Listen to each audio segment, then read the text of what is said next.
ମୁଁ ଆପଣଙ୍କୁ ଗତ ଭିଡ଼ିଓରେ ଦୁନିଆର 5ଟି ସବୁଠାରୁ ବିପଦପୂର୍ଣ୍ଣ ରେଲୱେ ଟ୍ରାକ୍ ବିଷୟରେ ତ ଜଣାଇଲି।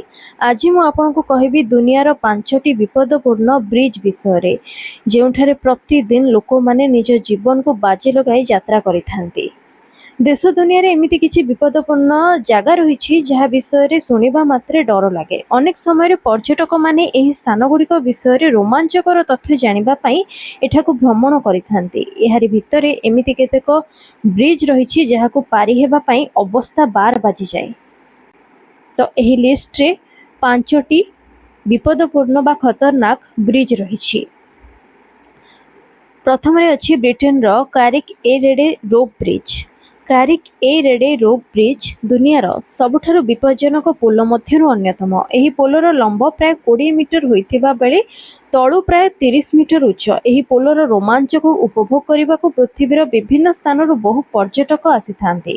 ସୂଚନା ଅନୁସାରେ ଗତ କିଛି ବର୍ଷ ମଧ୍ୟରେ ଏହି ସ୍ଥାନକୁ ଆସୁଥିବା ପର୍ଯ୍ୟଟକଙ୍କ ସଂଖ୍ୟା ବୃଦ୍ଧି ପାଇବାରେ ଲାଗିଛି, କିନ୍ତୁ ଏହା କେତେବେଳେ ଯେ କାହାର ପ୍ରାଣ ନେଇଯିବ କିଛି ଠିକ୍ ନାହିଁ।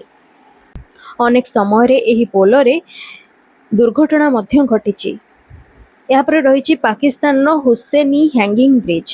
ପାକିସ୍ତାନରେ ଅବସ୍ଥିତ ହୁସେନି ହ୍ୟାଙ୍ଗିଂ ବ୍ରିଜ୍ ଦୁନିଆର ଆଉ ଏକ ବିପଜ୍ଜନକ ସେତୁ ମଧ୍ୟରେ ଗଣାଯାଏ। ଏହା ପାକିସ୍ତାନର ଗିଲଗିଟ୍ ବାଲ୍ଟିସ୍ତାନ ଅଞ୍ଚଳରେ ଅବସ୍ଥିତ। ଏହି ପୋଲ ହୁଞ୍ଜା ନଦୀ ଉପରେ ନିର୍ମିତ, ଯାହା ଦୁଇ ଗାଁକୁ ସଂଯୋଗ କରିବାରେ ସାହାଯ୍ୟ କରେ। ଏହି ପୋଲ ବା ବ୍ରିଜ୍ ପାର ହେବା ଅତ୍ୟନ୍ତ ବିପଜ୍ଜନକ ହୋଇଥାଏ। ଲୋକମାନେ ଏହି ବ୍ରିଜ୍ରେ ଯିବା ସମୟରେ ଭୟ କରିଥାନ୍ତି। ଏହାପରେ ରହିଛି ମାଲେସିଆର ଲଂକାୱି ସ୍କାଏ ବ୍ରିଜ୍।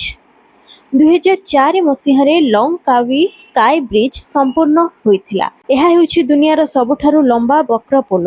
ଏହାକୁ ଦୁନିଆର ସବୁଠାରୁ ବିପଜ୍ଜନକ ବ୍ରିଜ୍ ମଧ୍ୟରେ ଗଣାଯାଏ। ଏହା ପ୍ରାୟ 660 ମିଟର ଉଚ୍ଚରେ ଅବସ୍ଥିତ। ଏହାର ସ୍ୱତନ୍ତ୍ରତା ହେତୁ ଅନେକ ପର୍ଯ୍ୟଟକ ଏହାର ରୋମାଞ୍ଚ ନେବାକୁ ଏଠାକୁ ଆସିଥାନ୍ତି। ଏହାପରେ ରହିଛି ଆମେରିକାର ରୟାଲ ଗର୍ଜ ବ୍ରିଜ୍। ରୟାଲ ଗର୍ଜ ବ୍ରିଜ୍ ଆରଙ୍ଗନାସ୍ ନଦୀ ଉପରେ ଅବସ୍ଥିତ। ଏହାର ଉଚ୍ଚତା ପ୍ରାୟ 955 ଫୁଟ। ଏହା ହେଉଛି ଆମେରିକାର ସର୍ବୋଚ୍ଚ ସସ୍ପେନସନ ପୋଲ। ଏହାର ନାମ ବିପଜ୍ଜନକ ପୋଲ ତାଲିକାରେ ମଧ୍ୟ ଅନ୍ତର୍ଭୁକ୍ତ। ଏହି ସେତୁ 1929 ମସିହାରେ ନିର୍ମିତ ହୋଇଥିଲା। ଏହାର ରୋମାଞ୍ଚକକୁ ଉପଭୋଗ କରିବା ନେଇ ବହୁ ସଂଖ୍ୟାରେ ପର୍ଯ୍ୟଟକ ଏଠାକୁ ଆସିଥାନ୍ତି, କିନ୍ତୁ ଏହି ବ୍ରିଜ୍ରେ ଅନେକ ଦୁର୍ଘଟଣା ମଧ୍ୟ ଘଟିଛି। ଶେଷରେ ରହିଛି ଚୀନର glass bottom bridge. Glass bottom bridge ଚାଇନାରେ ଅବସ୍ଥିତ। ଏହା ସମ୍ପୂର୍ଣ୍ଣ କାଚରେ ନିର୍ମିତ। ଏହି କାରଣରୁ ଏହା ଉପରେ ଚାଲିବା ବେଳେ ତଳର ଗଭୀରତା ସ୍ପଷ୍ଟ ଭାବେ ଦେଖାଯାଏ। ଅନେକ ଲୋକ ଭୟ କରି ଏହାକୁ ସମ୍ପୂର୍ଣ୍ଣ ଅତିକ୍ରମ କରିବାକୁ ସକ୍ଷମ ହୋଇପାରନ୍ତି ନାହିଁ। ଅଧା ବାଟରୁ ସେମାନେ ଫେରି ଆସନ୍ତି। ଏହା ପ୍ରାୟ 1230 ଫୁଟ ଉଚ୍ଚରେ ତିଆରି ହୋଇଥିବା ବେଳେ ଏହାର ଲମ୍ବ ରହିଛି 984 ଫୁଟ। ଏହାର ନାମ ଦୁନିଆର ସବୁଠାରୁ ଉଚ୍ଚ ସେତୁରେ ଅନ୍ତର୍ଭୁକ୍ତ। ତ ଏହା ଥିଲା ଦୁନିଆର 5ଟି ବିପଦପୂର୍ଣ୍ଣ ବ୍ରିଜ୍। ଆଜିର ଏହି ଭିଡ଼ିଓଟି ଆପଣଙ୍କୁ କିଭଳି ଲାଗିଲା ମୋତେ କମେଣ୍ଟ ମାଧ୍ୟମରେ ନିହାତି ଜଣାଇବେ। ଭିଡ଼ିଓଟି ଆପଣଙ୍କୁ ଭଲ ଲାଗିଥିଲେ ଏହାକୁ ଲାଇକ୍ କରନ୍ତୁ, ଖୁବ୍ ମାତ୍ରାରେ ସେୟାର କରନ୍ତୁ। ଦେଶ ଦୁନିଆ ସହ ଜଡ଼ିତ ଏଭଳି ଅନେକ ଇନଫର୍ମେଟିଭ୍ ଭିଡ଼ିଓ ଯଦି ଆପଣ ଦେଖିବାକୁ ଚାହୁଁଛନ୍ତି ତାହେଲେ ଏବେ ହିଁ ମୋ ଚ୍ୟାନେଲକୁ ସବସ୍କ୍ରାଇବ୍ କରନ୍ତୁ।